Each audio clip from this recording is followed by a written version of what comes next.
Hello అండి, welcome back to my channel. ఇంకొక మంచి రెసిపీతో మేము ముందుకు వచ్చేసానండి.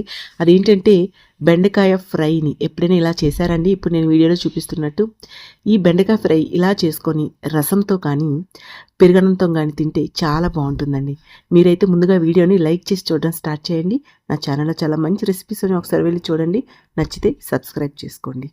ముందుగా బెండకాయలు ఇలా తీసుకొని క్లీన్ చేసుకోండి. వాటిని క్లీన్ చేసుకున్నాక ఇలా సన్నగా ఇలా ఇలా మీరు ఈ నెల కట్ చేసుకోవాలండి. నిలువుగా కట్ చేసుకొని పక్కన తీసి పెట్టుకోండి. ఇప్పుడు దాంట్లోకి కొంచెం శనగపిండి వేసుకోండి. నేనైతే కొంచెమే వేసానండి, మీకు కొంచెం ఎక్కువ కావాలన్నా వేసుకోండి.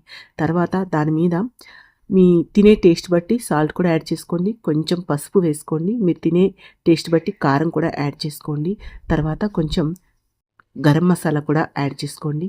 అలాగే దాంట్లోకి కొంచెం జీరా పౌడర్, నెక్స్ట్ ధనియా పౌడర్ కూడా వేసుకోండి.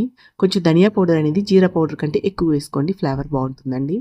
ఇలా మొత్తం అన్నీ వేసుకున్నాక లాస్ట్లో కొంచెం నిమ్మరసం కూడా పిండుకోండి. ఎందుకంటే మనం దాంట్లో బెండకాయలో జిగురుగా ఉంటుంది కదండి, అది మొత్తం పోతుందనమాట.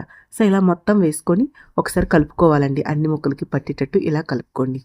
ఇప్పుడు స్టవ్ పైన ఒక ప్యాన్ పెట్టుకొని దాంట్లో డీప్ ఫ్రైకి సరిపడా ఆయిల్ వేసుకొని దాంట్లో ఈ బెండకాయలు వేసి ఫ్రై చేసుకోవాలండి. గోల్డెన్ కలర్ వచ్చినంత వరకు, అంటే లైట్గా గోల్డెన్ కలర్ వచ్చినంత వరకు ఫ్రై చేసుకోవాలి. చేసుకునేటప్పుడు మీకు తెలిసిపోతుందండి.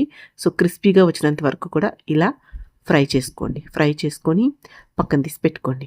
ఇలా అన్నింటినీ కూడా మొత్తం బెండకాయలన్నింటినీ కూడా ఇలాగే ఫ్రై చేసుకోండి. సో తర్వాత మీకు ఇంకా ఎక్స్ట్రా ఆయిల్ బయటకు వచ్చేయాలంటే టిష్యూ పేపర్ పైన వేసుకోండి. తర్వాత కొంచెం వెల్లుల్లి రెబ్బలను తీసుకొని వాటిని కూడా అదే ఆయిల్లో ఫ్రై చేసుకోండి. తర్వాత కొంచెం జీడిపప్పు కూడా తీసుకొని అదే ఆయిల్లో గోల్డెన్ కలర్ వచ్చినంత వరకు కూడా ఫ్రై చేసుకొని మీరు తయారు చేసుకున్న కర్రీలో కలుపుకోండి. అలాగే కొంచెం శనగ పలుకులు కూడా వేసుకోండి. వాటిని కూడా ఫ్రై చేసుకోవాలండి. ఫ్రై చేసుకొని కర్రీలో యాడ్ చేసుకోండి.